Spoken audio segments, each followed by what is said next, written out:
Hello everyone, welcome to my Final Fantasy XII Zodiac Age License Matrix Tool How-To Guide. So, likelihood is you got to this video by clicking on the thumbnail here. Um, but what I'm going to do is just run through how to use the guide and like the idea behind it and the way it works and whatnot. So yeah, the idea behind the tool is to be able to cross-reference different jobs in Final Fantasy XII Zodiac Age and see what licenses they either share or do not share, helping you create a bit more of a varied roster of characters and maybe using uh, job combinations that haven't been used previously. So you'll start on this page probably, and the first thing you need to do is when you access this, it will be locked to view only. So you'll need to click on File, Download, which I don't think you can see in this version because I'm full screened it. But you'll click File, Download, and then download the file or add it to your own Google Drive and use it that way. And that way you'll gain editing access, which is what you require to be able to actually use the tool. Anyway, so on the bottom, you'll see a job summary tab. So click on that and you will access the tool itself. So first and foremost, the tool is, there's a lot of information in this tool. Like there's lots of different licenses, and I ummed and ahed a little bit about how I wanted to present the tool, how I wanted to kind of do it, but I'm not a graphic designer. I'm not, a UX designer even. So I'm not the best person to decide how this should work, but I've put all the necessary information in there that I'm aware of. But yeah, like the idea basically is to compare two jobs and the licenses they have available. So if we, for job one, just select Black Mage, then we can see here it lists all the licenses that the job has available to it, and shared licenses, and then obviously the drop down box for job two, total HP lore, total license cost, so the ability or how much it would cost to completely master that job. So you'll notice you won't see quickenings, espers, or gambits on here because they are licenses that every job or essentials, the starting license as well. You won't see any of those in here because every job has them. So I'm not going to bother adding that in.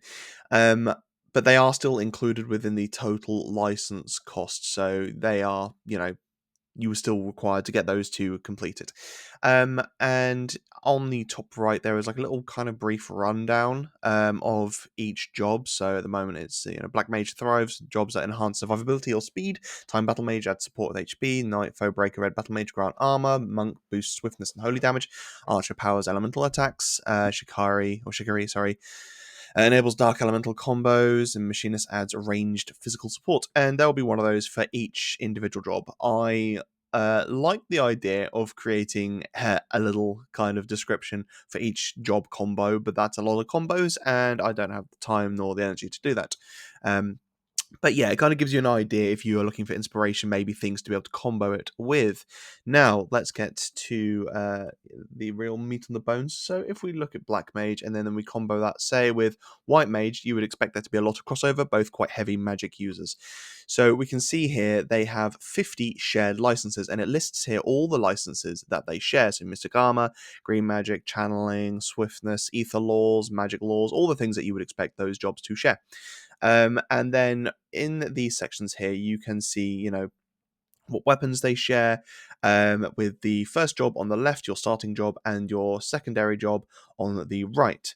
Now, I have applied conditional formatting to make it so that any job, any license, sorry, that has already been acquired by the first job will be struck out and colored red by the second job, and will also then be emboldened and underlined in the first job. So we can see here that Black Mage already has Mystic Armor 1, and White Mage will have that as well. So it allows you to be able to see what licenses are actually being double dipped and shared between the two. Now, because of the way that it's sorted, they obviously don't line up exactly together. Like I said before, there are a few different ways I could have tried to show these, but I wanted to basically show a cross-reference of the different jobs together. And similarly with like magic, you can see that both have access to green magic. In the techniques, or techniques, if you want to call it that, they both have charge. Now, the reason I've kind of struck it out in the second in the second job is because it's already been, effectively acquired. Now, with using this tool, there's two ways to look at it. You can either try to align two jobs or pick two jobs that share a lot of licenses, because that means you will already be able to access, most of the board for that job. And with a lot of the jobs, you can actually shortcut your way across the board to be able to get to maybe some of the harder to acquire licenses, without having to go all the way around the board if you're not planning on getting every license. But I would argue that kind of comes at the cost of a character's adaptability or dynamics. So like they're going to have a lot of the same effects. So if you look at the augments, for example, aside from swiftness 2, all of the augments are exactly the same. So channeling, headsman, inquisitor, and augments, just so you're aware, are all the sort of passive effects that will buff certain elements within the character. So, or like martyr, I believe, is if you receive damage then you gain MP. So all those sort of passive effects are called augments. But yeah, so you can choose to have two jobs that share a lot of licenses, and that obviously will be reflective in the total license cost. So it only went up by about 1,500 LP to be able to um, master both jobs, which I guess is nice if you want a nice kind of nice synergistic way to look at it. But if we go from White Mage to, say, the Monk, then we see the shared licenses is only 20, and they basically share nothing. So there'll be obviously the HP laws, which are shared between the two, and then there are some of the augments, and that's pretty much it. So this would be a way, maybe to create a bit more of a versatile character that has access to a lot of different abilities. The thing is, when you get something like a battle law or an HP law or an augment or something like that for a job, you have that augment for both jobs, right? You can't double up. You don't get to double up on the battle laws if you pick two jobs that had a heavy battle law license thing.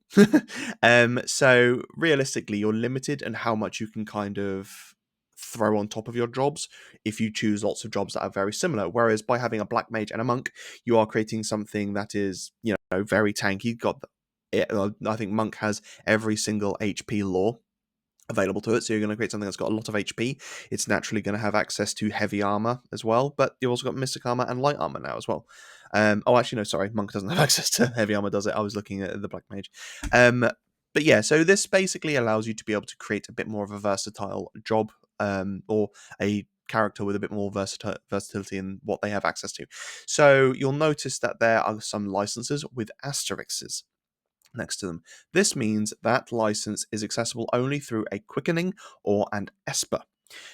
So what you may want to do when looking at jobs is maybe you compare a few things. So what Black Mage has access to hand bombs. We know that the Machinist also has access to I think it's no, actually no, it's Foe Breaker, isn't it? Sorry, Foe Breaker has access to hand bombs. So we can see there that actually it might be better if you wanted to use hand bombs to choose the foe breaker, because it doesn't have an asterisk next to hand bombs, which means that you don't have to go through any espers or quickenings to be able to get to it. So that's another reason that I wanted to show both and not to show whether or not you now have access to that license, because I could have just done it with iconography, right? Where I just show you now have access to this or that, but this way you're able to see that you're able to access it through this job without having to go through an esper or a quickening. Having it struck through maybe isn't the best way to do it. Feel free to leave any comments either on the where I submit this. I think I'm going to probably post it on Reddit, but also in the video as well. Add some comments, any quality of life changes or things that you think might work better, any errors, because I'm not a master Exceler or Google Sheetser, so there might be a few tweaks required here and there. But ultimately, I think this does a decent job of showing you everything that is kind of crossed over between two jobs, and allows you to maybe decide on the job optimization you want. So it might be that you're looking for a specific technique or technic for a job, but you want to use maybe a different magic pool as well. So maybe you're like, oh yeah, I want to use black mage. That way I've got access to all, literally all the black magic. But then I want to use something like horology, or I want to use something like Shades of Black would be a bit ironic. But potentially, because Shades of Black, maybe you're using magic, but you're actually quite a natural magic heavy natural magic user, so you're going to have buffs and equipment that help with that. And similarly, equipment is such a big part of this game. So I think Archer has access to, I can't remember what license they're part of, but Archer has access to the fire bow, which would then increase the damage you can output with any fire magic you use a black mage without having to use, an accessory, for example. That's another a license I don't show on here as well as accessories, because every job has access to every accessory, including a ribbon, which I wasn't aware of. But yeah, ultimately, this is my job license matrix. Yeah, yeah, let me know what you think. If there's any changes you think could be made, should be made, any errors and whatnot. But yeah, ultimately, I think, if I'm not mistaken, Black Mage and Monk is actually the job that shares the most licenses, shares the fewest licenses, sorry. So I believe this is the most you can ever pay for two jobs. Oh, I didn't explain this, did I? HP Law. The number on the left is the total HP that you receive through through licenses that are not restricted by espers or quickenings. The amount in the bracket is anything that is then limited. So obviously Monk has access naturally to all HP laws, so none are bracketed. If I change this to, well, if I just get rid of that, then you can see that Black Mage has access to about 1700 HP. Oh, actually, no, 1650 HP lore, but 1100 of those are actually hidden behind espers or quickenings. I had considered maybe showing what espers you needed to unlock, or quickening you need to unlock to be able to access that. The reason I didn't is because for a single character that doesn't matter too much, because technically you can have all the espers on one character.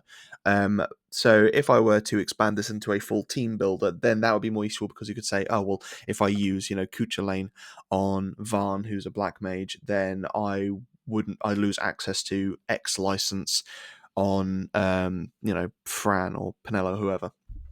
So yeah, maybe one day I'll expand this a bit better. I'll make it a bit bigger. I'm still gonna, like, any comments, anything that people show up and they're like, this is clearly quite wrong, then I will go in and edit it to make sure it's right. But this has taken me quite a while to get to this point for a working tool, so I'm probably not going to do too much more. Anyway, I've rambled on enough. Hope you guys enjoy the tool and use it lots.